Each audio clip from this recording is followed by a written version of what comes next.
भगवान कृष्ण की यह कहानी सच्ची घटना पर आधारित है और हमेशा मेरे रोंगटे खड़े कर देती है, क्योंकि यह कहानी हमें बता रही है कि भगवान कृष्ण अपने सच्चे भक्तों से कितना प्यार करते हैं, चाहे उनका धर्म और जाति कुछ भी हो।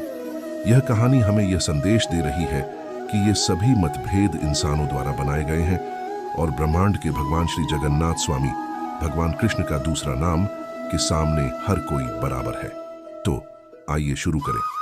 सबसे क्रूर मुगल शासक औरंगजेब ने अपने शासनकाल में हमारी संस्कृति और धर्म को नष्ट करने की पूरी कोशिश की। उसने अपने सैनिकों को मंदिरों को नष्ट करने, हिंदुओं को बलपूर्वक अपने धर्म में परिवर्तित करने का आदेश दिया। मुगल सैनिक हिंदू लड़कियों और विधवाओं से जबरदस्ती शादी करके उन्हें इस्लाम में परिवर्तित कर देते थे। उनकी सेना का एक ऐसा सैनिक लाल बेग था जिसने एक हिंदू विधवा से जबरदस्ती शादी की और उसका नाम फातिमा रखा। उन्होंने उसे अपने धर्म का पालन करने के लिए प्रतिबंधित कर दिया। शादी के कुछ वर्षों के बाद उसने एक बेटे को जन्म दिया। उन्होंने उसका नाम सालबेग रखा। चूंकि लाल बेग एक सैनिक था, इसलिए उसका बेटा सालबेग भी बड़ा होने पर एक सैनिक बन गया। एक बार लाल बेग और उसके पुत्र सालबेग का युद्ध हो रहा था। इस युद्ध में सालबेग गंभीर रूप से घायल हो गया और मरने वाला था। उनके पिता ने उन्हें और उनकी मां को छोड़ दिया, क्योंकि उन्हें अब उनकी जरूरत नहीं थी। उसकी मां ने अपने इकलौते बेटे को ठीक करने की पूरी कोशिश की, लेकिन कोई उम्मीद नहीं थी। उसके बेटे ने एक दिन उससे पूछा, मां, मैं मरना नहीं चाहता, कृपया मुझे किसी भी तरह बचा लो। उसकी मां ने उसे उत्तर दिया, बेटा, मैं अपनी शादी से पहले एक ब्राह्मण लड़की थी।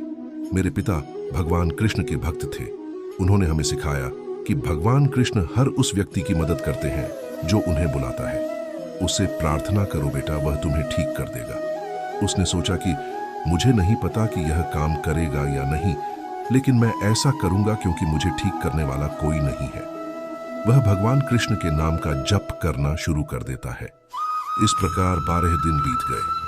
12वें दिन उसने एक स्वप्न देखा जिसमें भगवान कृष्ण ने उसे कुछ भभूत दी, डिवाइन ऐश, और उसे इसे अपने शरीर पर लगाने के लिए कहे।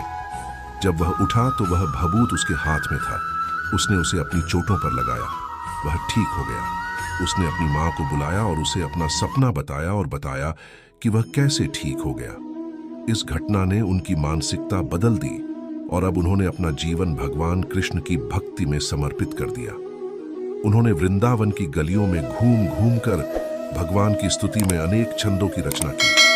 उनकी रचनाएं जैसे अहेर, नीला शैला और कई अन्य रचनाएं आज भी प्रसिद्ध हैं।